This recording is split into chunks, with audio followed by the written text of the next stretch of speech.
Presentation was recorded live in Kansas City. Presentation was recorded live in Kansas City, Missouri for CALLERLAB's 23rd Annual Convention. This is tape number 22, Working Relationships, Experiences of the Past versus Those of the Present. And I'm going to turn it over to Bob Osgood, but it's Working Relationships, and Bob will introduce the rest of the panel. Thank you. Thank you very much, Karen. And Karen Ripito deserves a lot of credit, not just for this weekend, but for all her work with a very important part of the square dance calling activity. The late George Burns, not long ago, was interviewed and asked what the secret of his success was. And he said, love what you're doing and have a great partner. And I think that's a good way to start our little session here. We're going to start by introducing our panel.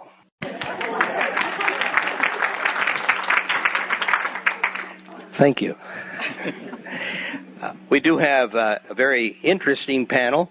The most interesting thing, perhaps, is that the group of callers here have survived or have existed during the boom period of the 1940s and into the present time, and they're still calling. And we represent about 150 years of calling experience. And I hope that we can get through the program with that. I'd like to introduce these people to you. First of all, to my left is Herb Egender. And a lot of you have met Herb. He was the Assistant Executive Secretary of CALLERLAB for about 8 years. But going back to 1937, he was a member, a long way. He was a member of the Lloyd Shaw Cheyenne Mountain Dancers, which is part of our history. Traveling from coast to coast with Shaw and 2 teams of dancers, they opened the door to this activity to so many people and brought fun to a nation and to a world. Herb was in the Air Force from the beginning of World War II, and somewhere along the line he got shot down and was a prisoner of the Germans for quite some time, didn't get out until the war ended. That in itself is a tremendous story. His calling career started shortly after the war, and he's been a round dance teacher, square dance caller, and has had a taste of just about every phase of the square dance activity. Herb was honored by being a member of or by receiving the Milestone Award here not long ago, and also is a recipient of the Lifetime Gold membership in CALLERLAB. I know I've left a lot out, and that's why we're going to do this a little differently. We're going to let Herb add anything and then introduce Cathy to you. Herb Egender.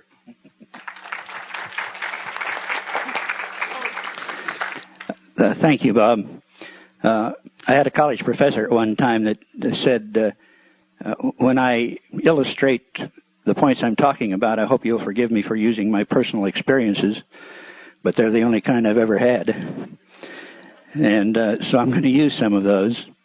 And the other thing is that when I was teaching in college, I taught adult working students most of the time, and they always wanted to know, quote, where are you coming from?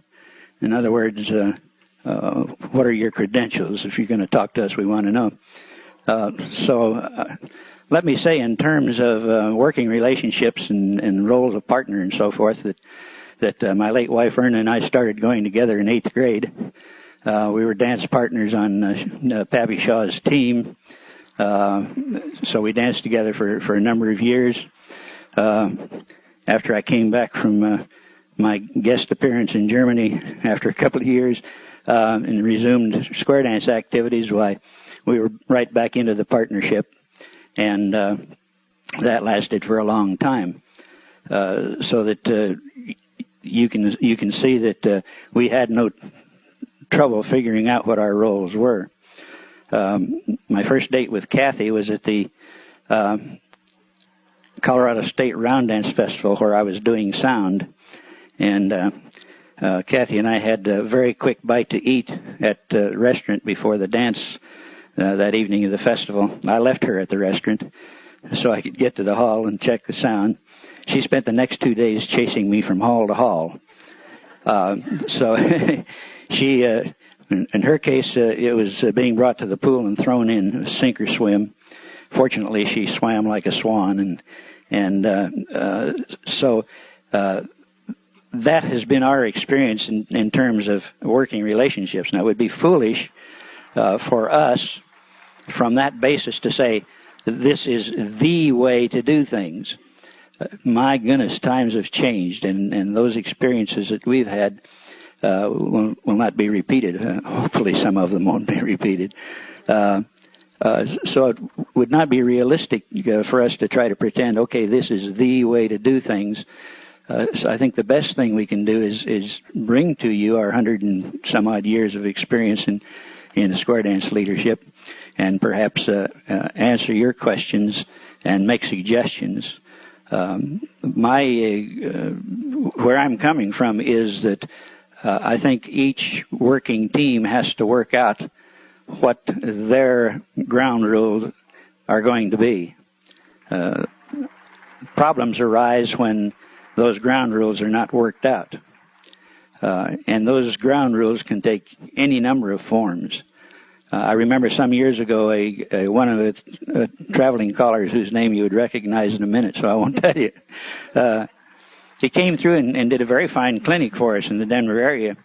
And one of the things that he was very strong on at that time was that he and his partner had an understanding that he was a square dance caller and he did squares and went out and did those things.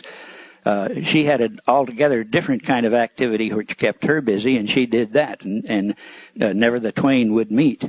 And it was a workable relationship, at least at that time. Later on, that relationship became unworkable, and some years later, that same caller came back and did another clinic, meanwhile having acquired a new partner, and at this time, his program was that, yes, we work very closely together. I call squares and I have her full support and so forth. Well, conditions had changed, and they had adapted to the new conditions, and I think that's what's necessary. So we can't tell you what to do.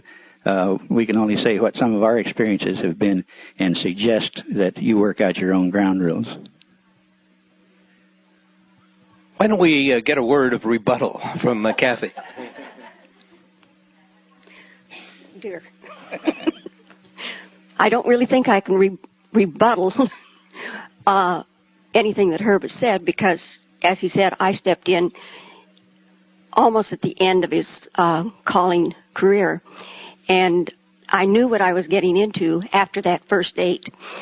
When we planned our wedding, he checked his calendar, and he said, well, I think we can be married on August the 11th. How does that sound? He called the family, I called mine, and it worked out for everybody. And it's been working ever since. Thanks, Cathy, and thanks, Herb. Our other part of the team is Frank Lane. And Frank, like Herb, started his square dancing with an exhibition group in Kansas, wasn't it? 1803, during the 1904. Frank also went into the Air Force when the war came along, and so his square dancing was held up briefly, and he came out and started calling shortly after the war, and was one of our early callers on the road as a traveling caller. So he's got many experiences in that field. A charter member. Not only a charter member, but a founding member of CALLERLAB. He was part of the organizational committee at Asilomar in 1971, wasn't it? There were 11 of us, and Frank was one of them. In the years in between, well, actually, the reason that he was a founding member was he's a member of the Square Dance Hall of Fame. in the years that have gone by, he's become a member of the Board of Governors several times and on the Executive Committee. Also, Frank has received the Milestone Award, and he's done a great deal for the activity as a whole. His background was in journalism when he was in college, and he's had a little opportunity perhaps to use that, but not nearly as much as he's used the training of square dancing early in his career. He has run camps and appeared on the staff of many of them. He's perhaps as well known as a traveling caller as anybody that I know of, and has a wonderful record for all that he has done for square dancing. Frank Lane. I got one here. I would like to get a copy of that tape and send it to Marshall Flippo. I guess our only claim to fame is that we have outlasted most of the people.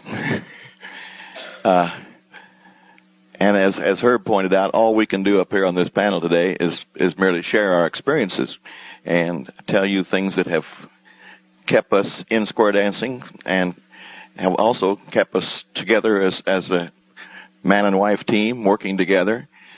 I think one of the things that has helped us that way is that I was in square dance calling full time when Barbara and I got married, so she wasn't led astray.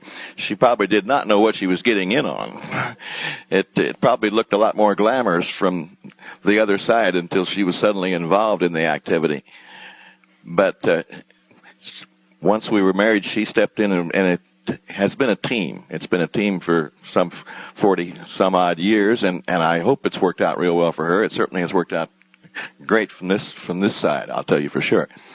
She has a vital part in our activity, and she's probably the most shy person with a microphone. I have always said that if we are in a hall and it catches on fire, and she is the only one near the microphone that could yell fire, we're all going to die. So it's going to be interesting in a moment when I hand her this little tube and see what happens. But from the very beginning, I have had this strong feeling that square dancing is a couples activity. I could have never stayed in the business so long nor done the things that I have done if it hadn't been someone working alongside of me. Some of the callers that go out and stay on the road for weeks and months at a time by themselves, I just don't see how they do it. We travel together. I'll admit that sometimes, I'm sure, especially on her part, it's pretty trying because we're together 24 hours a day, every day. And there are times when I'm sure she'd like to get away. And, of course, I have an advantage. I play golf, and she doesn't. So I can get away. I pick up my golf bag and head for the links, and at least I can get a few hours, when I can go out there and be away. But she has been such a help and has she has a definite niche in our program. I'm up on the mic calling, but she's out there working with the people, listening to them tell her their problems. She's almost an Ann Lander sometimes, I think. She gets questioned about this and that, and she's been in it long enough that she's knowledgeable about most of the things that she is asked. And I'm sure she has helped a lot of situations where she has been questioned about certain things. It tickled me to death when Kathy was telling a minute ago, because that's exactly what happened to us when we got married. In fact, we even carried it one step further. We checked the calendar, found an open date, and in those days, those were pretty few and far between. I was trying to call about 26 or 7 nights a month, so open dates were not easy to come by. I happened to be calling the night before about probably 110 miles south of Topeka, Kansas, where we were going to be married. And the wedding was set for 11 o'clock that morning, so boy, I was up at 5 in the morning, going to get there plenty of time. When I woke up and crawled out of bed, there was about a half inch of ice on everything. And I got in the car and headed for Topeka, Kansas, and I had driven about an hour and gotten about 15 miles. And I stopped and pulled into some place there to make a phone call, and I said, if you really want to get married today, Luckily, only our families were involved. It was not a big wedding. But I said, if you really want to do this, you better call the minister and put it off till about 2 this afternoon, because I'm not going to be in Topeka till noon. And so we got off to a kind of a rough start. But I hope she will verify that since that time it's gone rather smoothly, and we've had some good times, some bad times, and we'll be tickled death to share them with you for the next hour. Now it's time for her rebuttal. I don't think I can really rebut, but put it right in your mouth. I thought I did. Anyway, like he said, we had a little bit of a rocky start that time, but and I should have known what I was getting into, but I can't say that I really did till it started. But one thing that I remember about that time was Frank was on the road all the time, so we didn't really have a home. And the day that we got married, after the ceremony was over, my dad and Frank were trying to get everything that I needed to take with me in the car, and it was very interesting.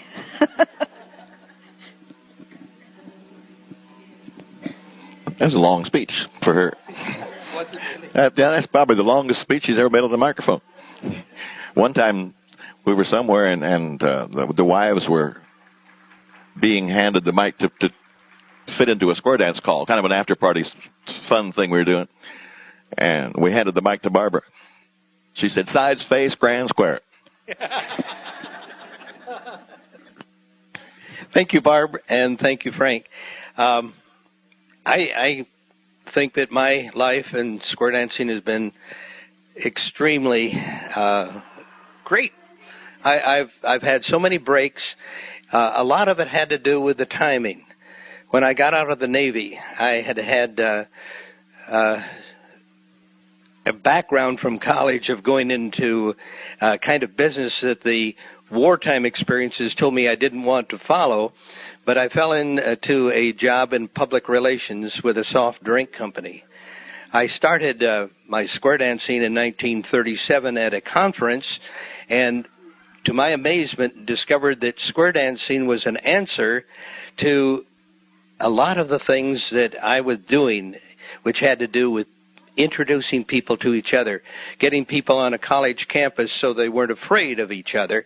And square dancing did that pre-war, and then during the war when I had time off, I found in working with USOs and with church groups and things of that sort that nothing could do the job like square dancing. It was an immediate open sesame to friendships and to fun and into homes of so many people that opened their homes to the service people.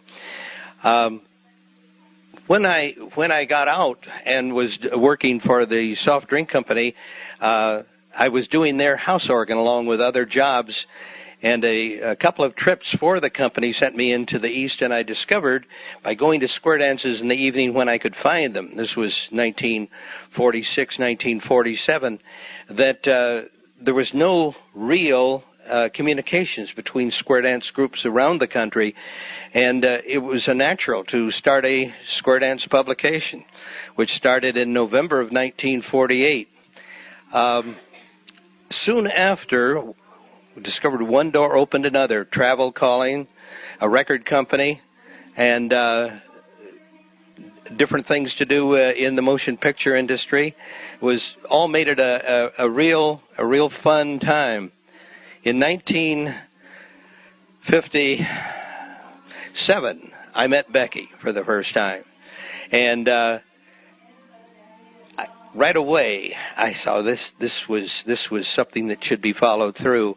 And Becky didn't know how to square dance, so we got her into a beginner class, and the beginner class didn't last very long. So the club that I called for, 7 of the members took Becky, and I called, and for one whole evening we taught her how to square dance. And that was her beginning. Within a year, she was traveling with me to Alaska to do a festival, one of the first festivals they had in Alaska, as the caller's wife, and she suddenly found herself not only doing round dances with me, but helping me critique callers and also having a session with the callers' wives on how to sew, and Becky is not a sewing person.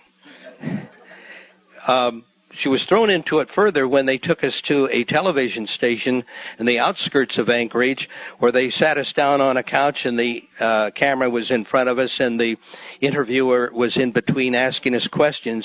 And then she turned to Becky and said, "Tell us something about the history of square dancing." And she left. Not Becky, but the interviewer. We looked at the camera. The cameraman had gone, and the camera was on. So for about 30 minutes, Becky told them about the history of square dancing, with occasional help from me. Lamar, which was Vacation Institute, she was on that within the 6 months after we were married. Our first travels were done as a team, with Becky learning about travel as she did it, leading a group of people through customs and things like that were brand new. She found one time in leading a group of people in Paris, you're gonna that they had complete trust in her, and this often happens to callers' wives. And they got lost. They got dark, and so they were in one of the back streets of Paris, and they suddenly discovered that the police jumped out everywhere and armed guards and everything. They had wandered into de Gaulle's home area, and but they were also lost, and so Becky figured that she could work her way out of that by talking to a policeman and hoping he would understand English. But she went up to him in clear French, said something like, "Voulez-vous patiner avec moi?" which is something like, "Will you go ice skating with me?" He could sense trouble, so he saw that she got back to her hotel. Becky's and my experiences have been really great, and I'd like her to have equal time, too. That is a true story. It was the only high school French I could remember. And I knew I was lost, and these people thought I was speaking fluent French. And the policeman was so dear and so sweet, and I did have a match cover from the hotel, and he took us by the hand, and it was kind of scary when all of these people really jumped out with machine guns at us. We didn't know we were in de Gaulle's area. So, anyway, such are the joys. When I did meet Bob, as you can tell from his introduction of himself, square dancing is an all-encompassing thing with Bob. It's his whole life and has been for a long time, and he has really dedicated his life to it. He loves it, and it's been a wonderful activity. I should have known before we were married, and he took me up. He had his own square dance hall at the time. And there were 7.5 couples from this one club he called for. And after 3.5 hours of going through all of the basics that were then at the time, I couldn't walk. I couldn't stand up. And they had to literally carry me down the stairs. I mean, I was exhausted. But I immediately took to it, as all of you have, and those dancers who dance with you in your clubs and your classes, and you know what a joy it is. And the music is just something that I don't think there's anything else like it in the world. And Bob is the kind of an individual, whether you're his wife or you work on a camp with him, he expects and anticipates a lot from you, and somehow you find you can rise to the occasion, although it's not always very easy.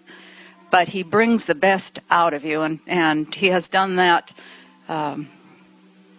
with me for almost 40 years now, and has put me into situations where I was terrified, and yet very gently supported and guided me, and I found I could do things that were really not in my ken. On the other hand, I have found that I have a background in business and a background in organization, which has been extremely helpful in our square dance work, both in when we were publishing the magazine and when we were doing these square dance tours, other than trying to speak French, and that have balanced with Bob's creativity. And so I guess one of the great joys to me in square dancing has always been working with beginner classes. And I think that in the sessions that were here yesterday, that was so evident from so many of you. And it just seemed to me that while there are differences of opinions, and vive la différences, you're all loving the activity, and you're all giving your all to it. And as I have seen everyone up here, but speaking personally for Bob, who has done that his whole life and will continue to do it, I know that. That's just obvious. What you are bringing to this activity is something that you will never measure monetarily. But the joys that you are bringing to people are just going to fill your whole lives. When, from our viewpoint up here, it's looking back. Although Frank is still very actively calling and the others are still involved in it in different ways. But it's a wonderful viewpoint. And you just find yourself exploding with love and appreciation for this activity. This is probably a little premature, but I want to be sure I say this. And this is perhaps a critique on the current period. I think some of us as leaders need to be reminded that we are leaders. You're not just callers. You're not just teachers. And sometimes we abrogate some of the things that go with teaching. For instance, I can remember for years and years being a partner to Bob in his beginner classes.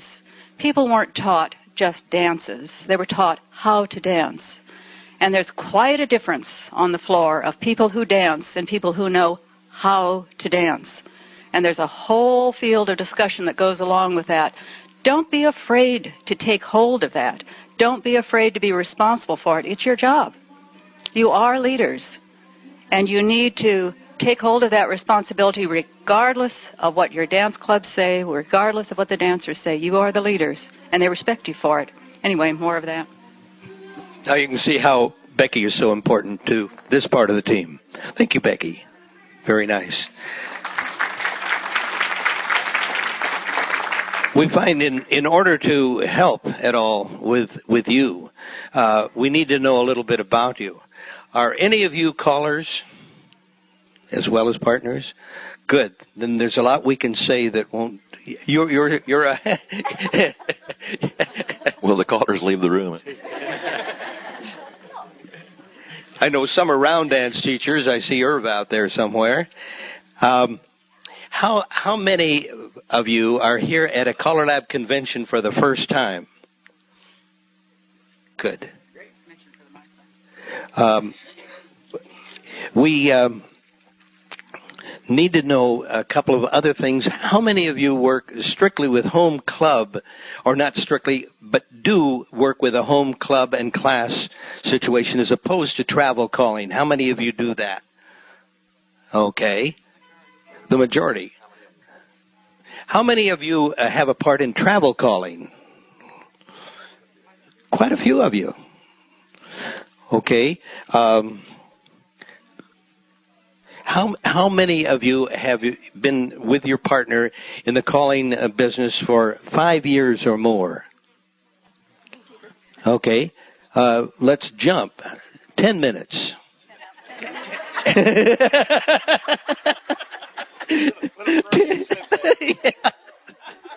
10 years. Okay. Quite a few of you. Almost half the group. 15 years. Good Lord. All right. 20 years.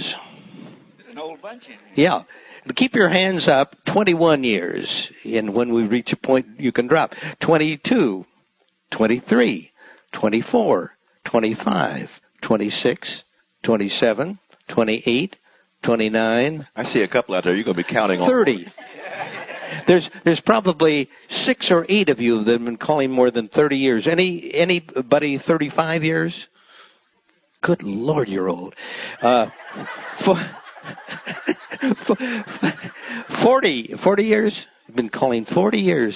Nobody here 50 years. 47. You get credit for that. Gosh. 48 and a half? 50. 49. Isn't that something? How many of you are yourselves are round dance cuers? Okay. Half a dozen. And we're giving these numbers so it appears on the tape. And I think I asked if any of you called, and none of you do call, do you? Okay. You got several callers in the room that are not admitting it. Yeah. Go ahead, Francis. If you call, admit it. All right. We're going to ask the panel some questions, and keep in mind questions you might like to ask of the panel yourselves later on. Herb will hit the first one to you. What, in your estimation, is one of the most important aspects of the caller-partner relationship and attitude? Why don't you ask a broad question? I mean, oh, you said an interesting word there. You said attitude. I have found that a partner is extremely important in creating or establishing an attitude. And of course, this is more applicable to home club programs than in a traveling situation where the partner often is not in a position to do that. But even in those positions, when one is traveling, whoever has hired the caller to come call often is another caller who has a partner. And the traveling caller often has to borrow on that situation. But I find the partner is very important in creating an attitude, an atmosphere in the club. And how do they do it? I think they do it in many, many subtle ways.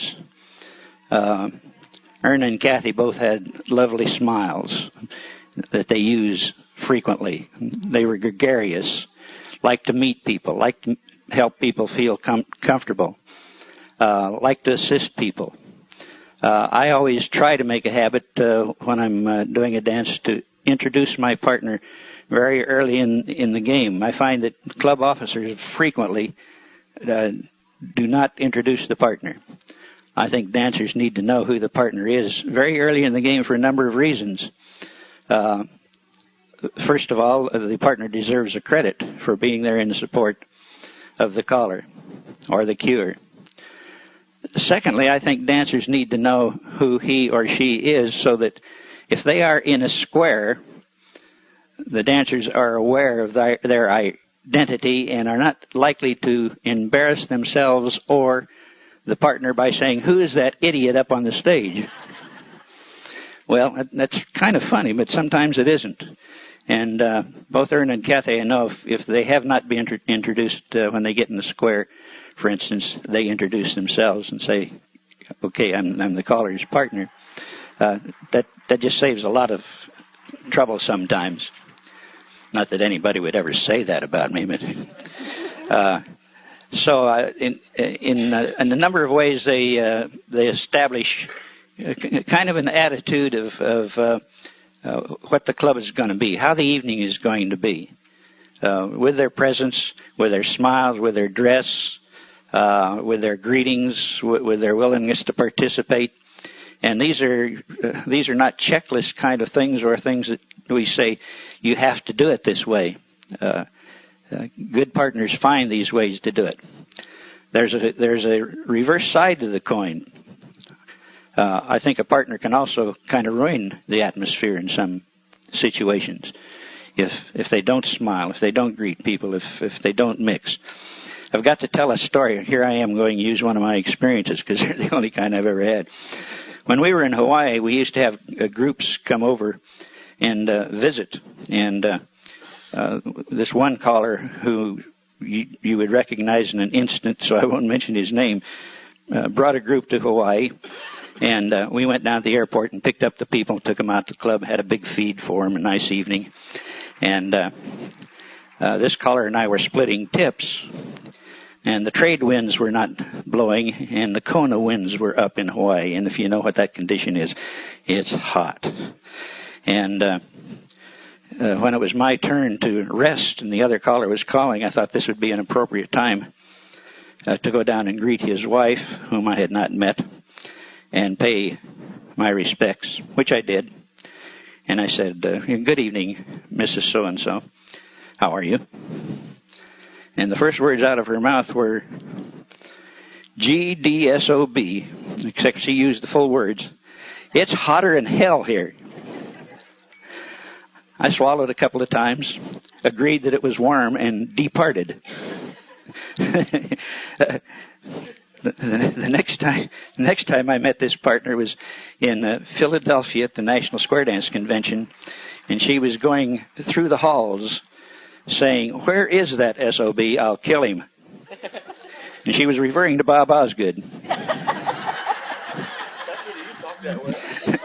who had written some comments about her caller husband that she interpreted as being unfriendly. I can only, from those experiences, I could only suggest to you partners that kind of weather report and that kind of partner support is neither appropriate nor particularly ladylike, if in case you're a lady.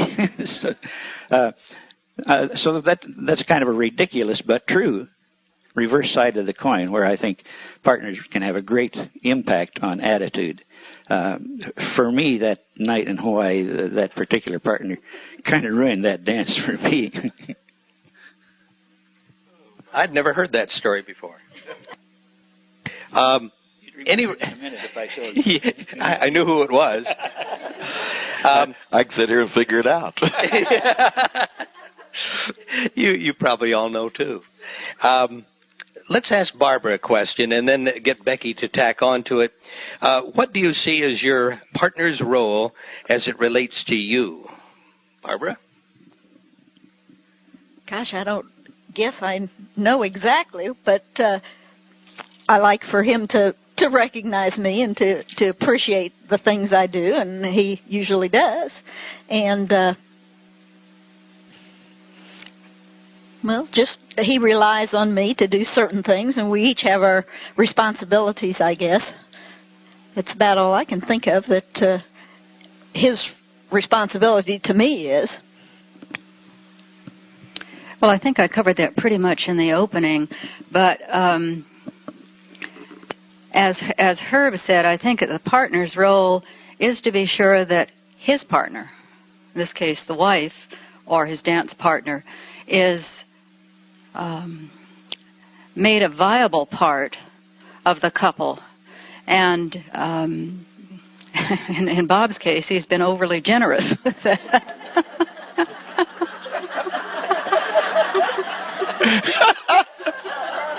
And if you've never worked with these two,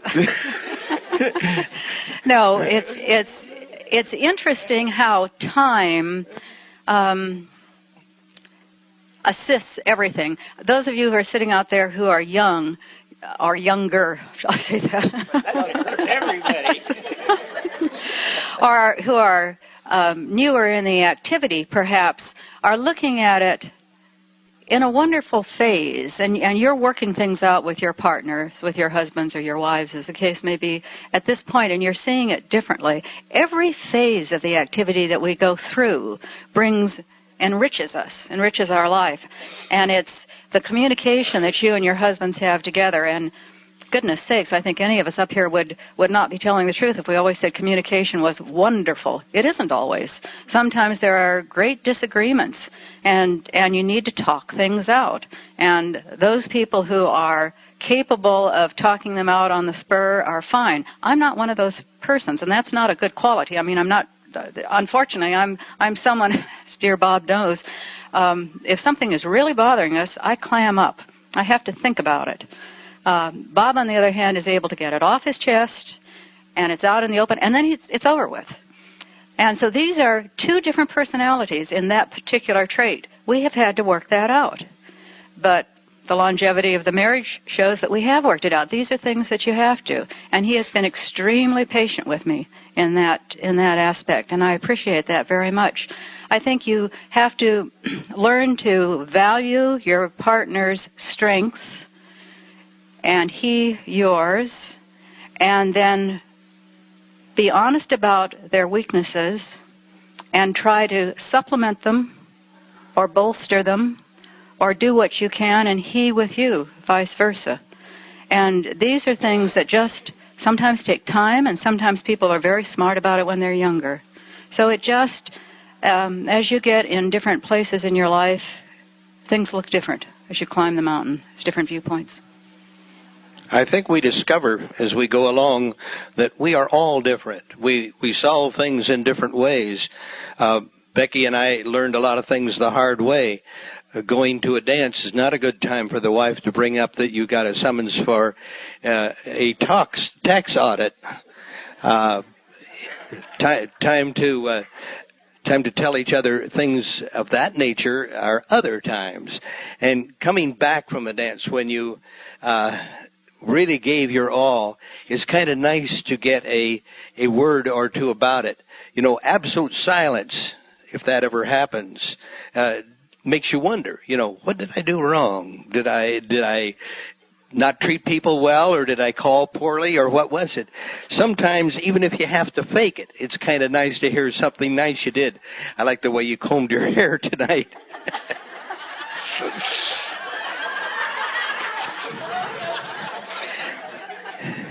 Frank, you've been around, and I'd like to get any comparisons between the caller and the caller's partner's role today as it may have been when you were early in your calling career. Well, I don't think it's as much the change in the partnership as it's just the change in the whole world and square dance picture. When we started in the square dance field, most families had one breadwinner. There was one person having a job, the other person was maybe running the home, managing the family. Nowadays, many families, both partners are actively involved in a business or a job, and I think that has changed the thing immensely.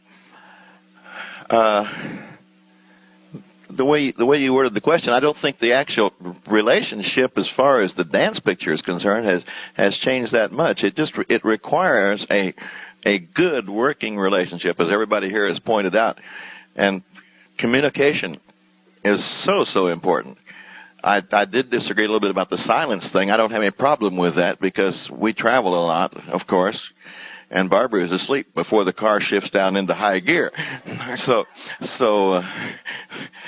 I have plenty of time to think.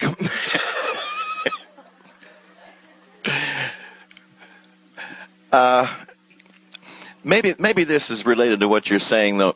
I in working with callers and callers training, we got into caller schools and callers training many years ago, and did that for a good portion of our square dance career, and it was one of the things that I really enjoyed doing because I felt like we were contributing to the activity. But one thing in the last few years that I have, I guess, maybe been a little bit too positive about is warning young people about trying to go into the activity full time as a professional. 40 years ago, it was a good, paying, viable way to make a living. As Bob pointed out in the introductions, I graduated from college in journalism. I had worked my way up to advertising manager of a daily newspaper.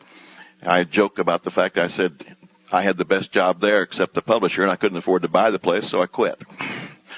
The truth of the matter was I had gotten actively involved in square dancing, and I was calling square dances about 8 nights a week.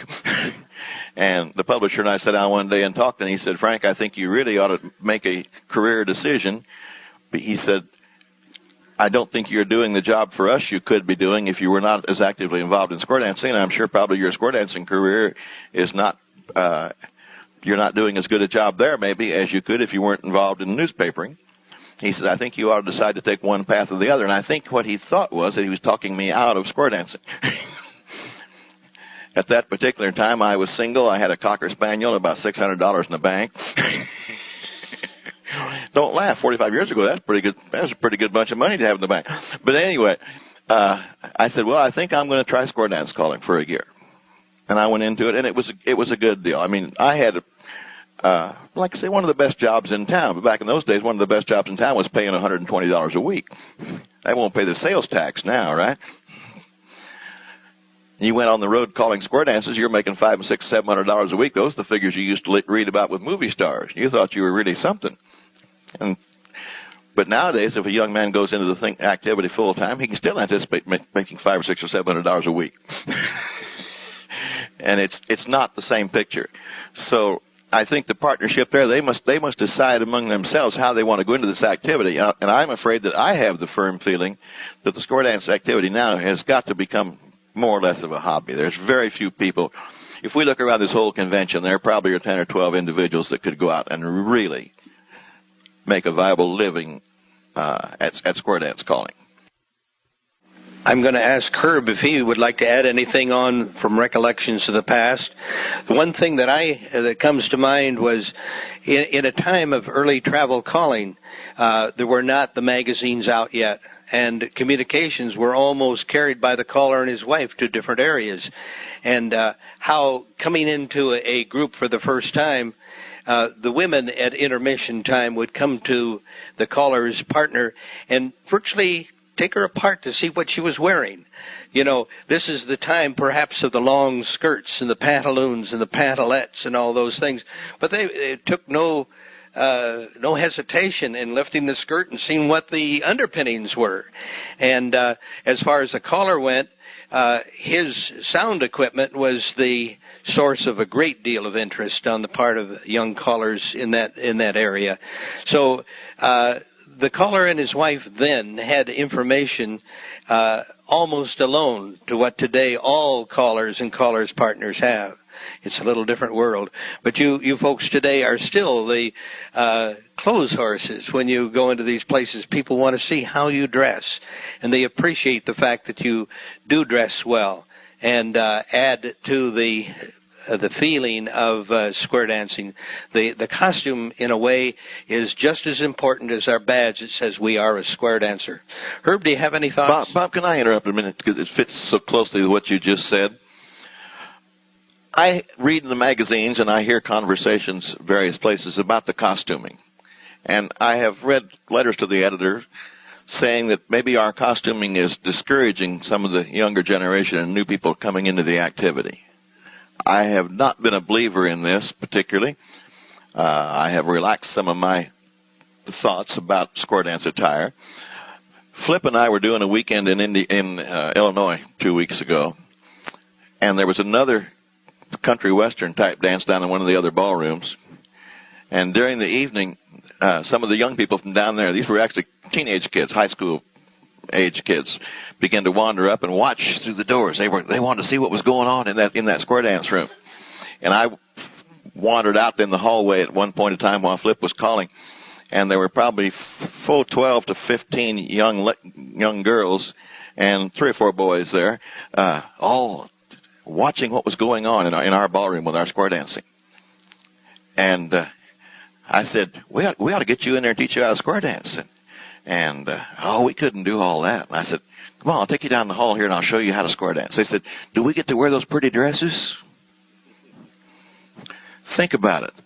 I was amazed. I thought, we think that maybe our dress is not appealing. These young girls, that was the thing said. If we do this, can we get to wear those pretty dresses? I just wanted to interject that when you mentioned costuming. In my experience, when we go out dancing and Kathy's dressed in that kind of pretty costume, and we go to a restaurant or we go to a store or something like that, the reaction we always get is, my goodness, look at that pretty dress. Isn't that nice? And so forth. I've never had anybody come and say, boy, I'd never wear that ugly thing. So I'd just like to say one other aspect of the partner's role, and that's an aspect that sometimes is hard to handle. If we are smart enough to realize it and accept it and get beyond our egos, sometimes our partners are really our best critic. And sometimes kind of hurts for the partner to say that, boy, you did this and you shouldn't have. And the timing is important, as it is in all aspects of square dancing.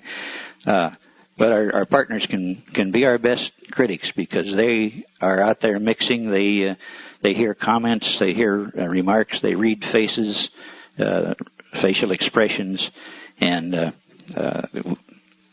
we need to back off. I probably ought to say I need to back off and more readily accept that criticism sometimes, evaluate it, and if it's valid, do something about it. This gal here is a great but loving critic, and I think that's an important role. Thank you. Becky has something to add. I just wanted to add one thing about, talking about yesteryear, so to speak. We would not, none of us would be here today if we didn't have dancers. The dancers are the most important thing. And I brought handouts, which Karen or somebody will hand out at the end, a one-page article that we had in our magazine in 1958. Now, that's almost 40 years ago. One of the loveliest people that Bob and I have had the joy of knowing in square dancing was a woman by the name of Dottie Jones, and this was written by her for our magazine. If any of you watched the Academy Awards last week, Dottie passed away 20 years ago, or 15 years ago, I guess, but her husband, Chuck Jones, received a lifetime Oscar for his animation. And Chuck and Dottie were president of one of Bob's clubs for 10 years. And she was a beautiful dancer. She also had a wonderful sense of the square dance activity, of the dancer's role, of the caller's role, of costuming, and so on. And when Karen asked us to do this, I was looking back through some of our magazines, and I found this article, and as I say, I brought it. 58 seems like a long time ago. Maybe we come full cycle. Or maybe the words that she's given in there are just timeless. Some of the things, yes, will be dated. But take it, read it, and see if some of the things wouldn't be helpful to you in your clubs at home. We, over a period of 35 years of putting out the magazine, we drained the brains of some of the greats in square dancing, the Lloyd Shaws, the folks that are here at the table, and many others. And they came out with some wonderful articles. Some of them are not lost in the back issues of the magazine, but they're hard to come by if you don't have a whole collection. So in 1985, when we were about to close down the magazine, we turned out a book called The Caller Text, and it should really be the Caller Partner Text. There's a section in here about the caller partner that is great. Without time to read it to you, I'll just simply say that page after page by really good thinkers are in here, some written by the caller, some by the caller's wife, some as recently, well, this was 1967, this one was 70. Here's one that says the caller is saying this: I couldn't do this thing alone. My wife is more than half our team, for she possesses many attributes that I feel I lack. Perhaps it's because I get so involved with the teaching and calling that I sometimes find myself separated from the dancers, and it's my wife who serves as my main line of communication. And it's just, these are just one section out of the book, and perhaps your husband has a copy. It's called The Caller Text. And I just bring that up because there is a great deal of research material out there. In the leadership panel that is coming up, we quote one way that the caller gets leadership training is by attending a Dale Carnegie course. And sometimes you women who might be shy might find something of that nature real helpful to you.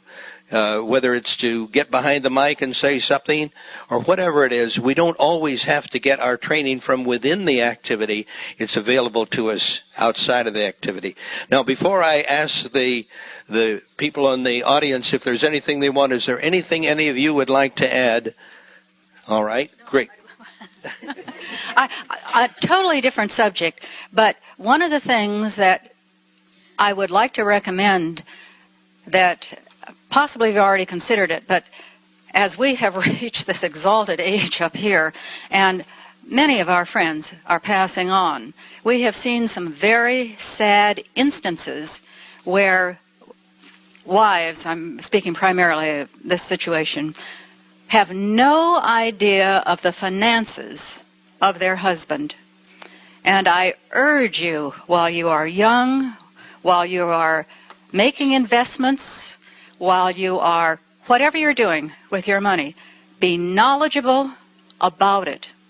Don't be faced with what we have gone through at home with some of our friends who are callers' wives, who are intelligent people. These are not people that are sitting on a pedestal and not doing anything, and I have just been horrified to find situations where the wife has been widowed, doesn't even know where the bank accounts are, or may know where the bank accounts are, has no idea where the investments are, or knows where they are but has not been a part of the team in making the decisions and does not have enough to live on.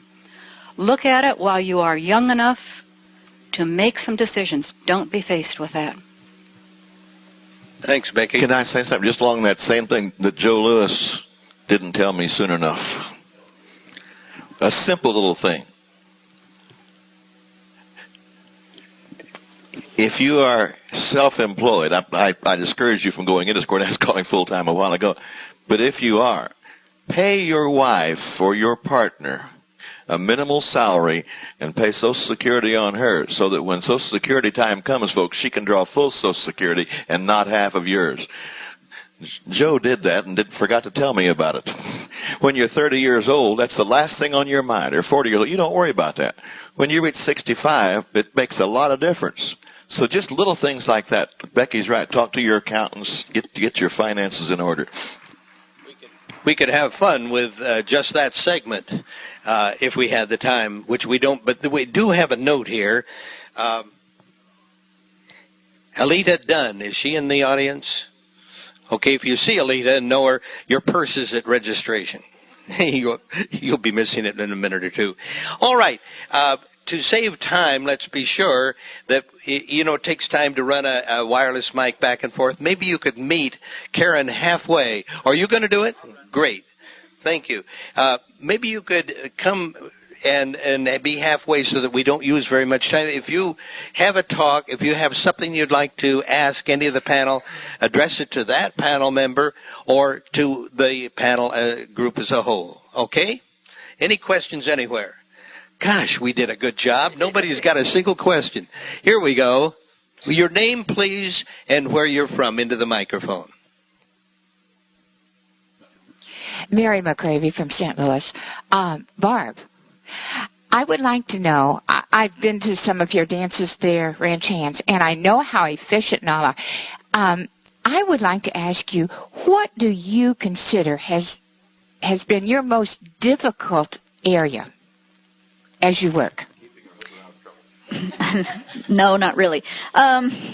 Well, probably my most difficult area is I am shy, which doesn't always show up, but relating to a large group, I can relate fine with small groups or individuals, but I don't relate well to a large group, partly because I don't like to talk on the microphone and things like that. And your name, please. Shirley Claflin, Gothenburg, Nebraska. Some of the people coming up now are raising their families, don't have their families yet. I think it'd be interesting to let them know how you handled it, any of you, while your family was growing up, because that does get to be a problem. I think it's more of a problem now than when we were younger because, as Frank said, most of us families just had one person working. Now, in Bob's, in my case, we have 2 daughters and now 3 grandchildren and just had a great-grandchild, which is our pride and joy. But we did both work. However, I worked in the business with Bob, and so I could adjust my hours. There were times when it was hard on our kids, very hard on them. And the only thing I can say is that in looking back, I've talked to the girls that were adults and married and have children. They don't remember the hardships, which I'm very grateful for. And so as long as you've got to take time for families. There were times when I didn't go with Bob when he was traveling because there were activities in school where one of us needed to be there. Bob's life was so all-encompassing with square dancing that he finally devised a way with our younger daughter, who went to a private school. He would take her to school in the morning, and it was quite a trip, and they had their quality conversation time there. It's tough, and I think each of you just simply have to work it out your own way. There are times when you can take your children with you, and there are times in our particular lives where it wasn't appropriate to take them, and we had to get somebody to come into the house and stay with them. And we had emergency calls where one of us had to fly home at times. There was one time when Bob had to charter a plane for me to come home when there was a serious illness with one of our children. And you just have to do the best you can do. And all I can say is, if there's enough love in the family, it's going to work out. But it isn't easy. I'm sure some people worked it out better than we worked it out. But our children are grown, and they're happy, and they have children, and it's just, I don't have the answer. You have to talk about it. You have to. I remember listening to a session in here that Terry and Martin Mallard gave many years ago, and they used to have, if I'm correct, family get-togethers where they would talk things out. That didn't work out for us. It just for one reason or another didn't work out for us. But we always made time for the children. We always took family vacations. Bob always scheduled so there was a family vacation in there. I just would like to add that it's easy, perhaps, for us to say, because our kids have grown up and we do not regret the time that we spent. Now that they are grown and have families of their own, we relish those great times that we had with them. And you can't go backwards, but as you're moving ahead, these times are golden. They're great. Herb. Yeah, we were faced with the blessing, I almost said problem. Well, I probably ought to say problem of having young children during a considerable portion of our square dance activities, and we went through all of the trials and tribulations of having babysitters and trying to find time for them. When I was in Hawaii, I worked for an admiral that thought we ought to work 7 days a week, 12 hours a day, and so that when we went to call for the club, more often than not, I changed clothes at the club and ate a sandwich in the car. And time is just becomes very pressing. When our kids became old enough, we solved a part of the problem by forming a teenage square dance club. And they became a part of the activity and loved it, and that was very successful. And here again, you have to search for answers, adapt to conditions, and what worked for us may not work for you.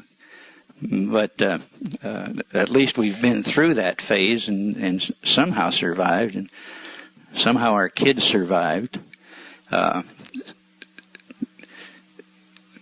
I don't think there are any pat answers. I wish we had some. I wish we had a surefire formula that we could hand out and say, this is the way you do it. But we don't know what your situation is. May I make a comment? I think Aunt Shirley's been at the calling game about 26 years and dancing some, longer than that. But I don't think I can ever remember hearing a negative comment about the group that's sitting up front here. The only thing I ever heard before I ever knew Frank Lane was that Barb done all his choreography and all he done was call. Now, I do remember that.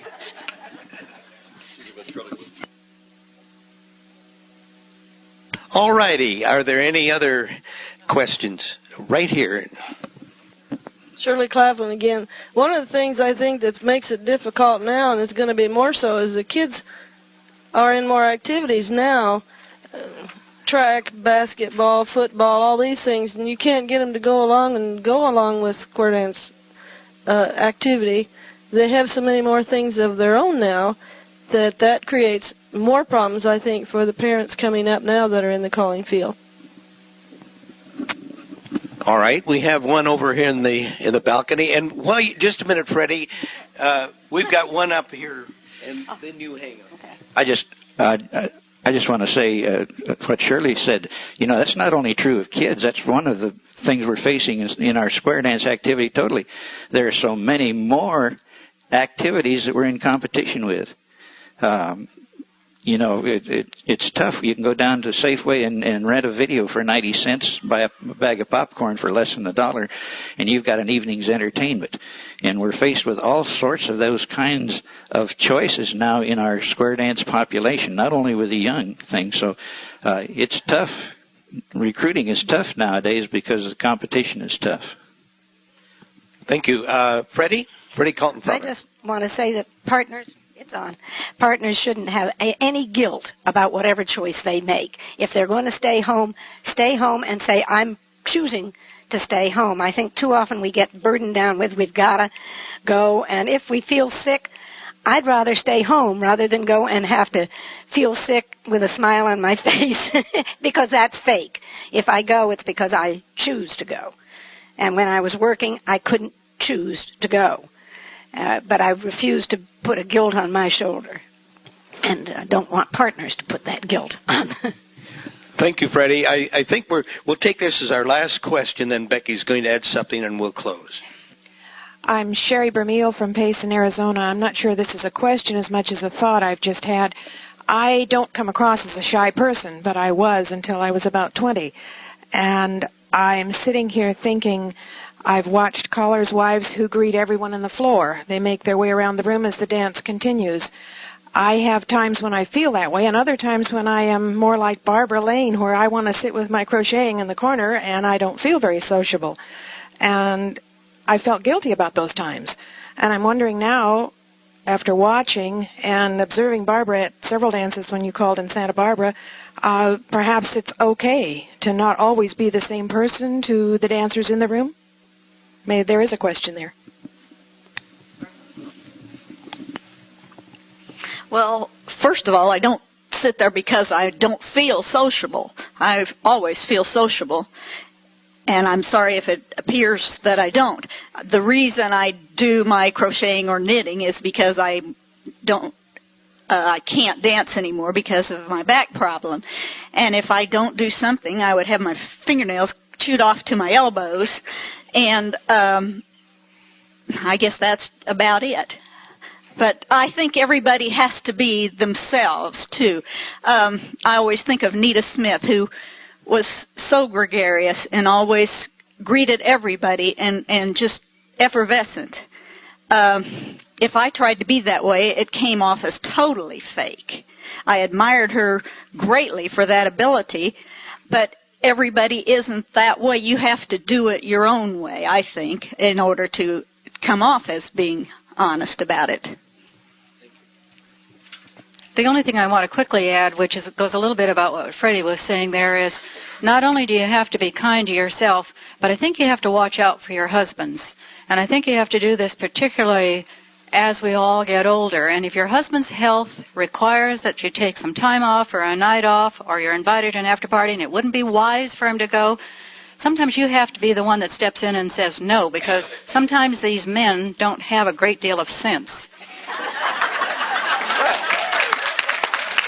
Wrong. But Wrong. rather love them and leave them, love them and keep them. Well, we've enjoyed you as an audience.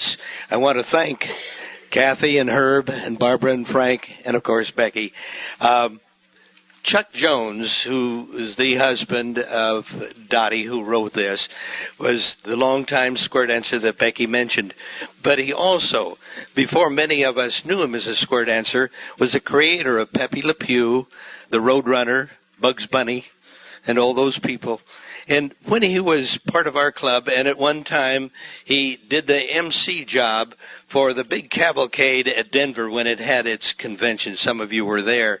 And he was asked to be MC, and so he was speaking to the whole cast of people that had never gotten together before that minute, just before they went on to do the show. And he said, you folks have done a lot of work. You've practiced at home. You've done research. You've practiced when you've come here. And the work has been there because you love what you do. He says, that's great. But in a situation like this where the work and the love is there, only the love must show. Try to keep your sense of humor. Chuck also had a nasty disposition. At that same session, I'm sure you probably remember, you and I were up there, and he looked at Bob Osgood and myself, and he says, just think, inside of those two fat bodies are two skinny people trying to get out. Goodbye. Thank you, Karen. Karen has a little message.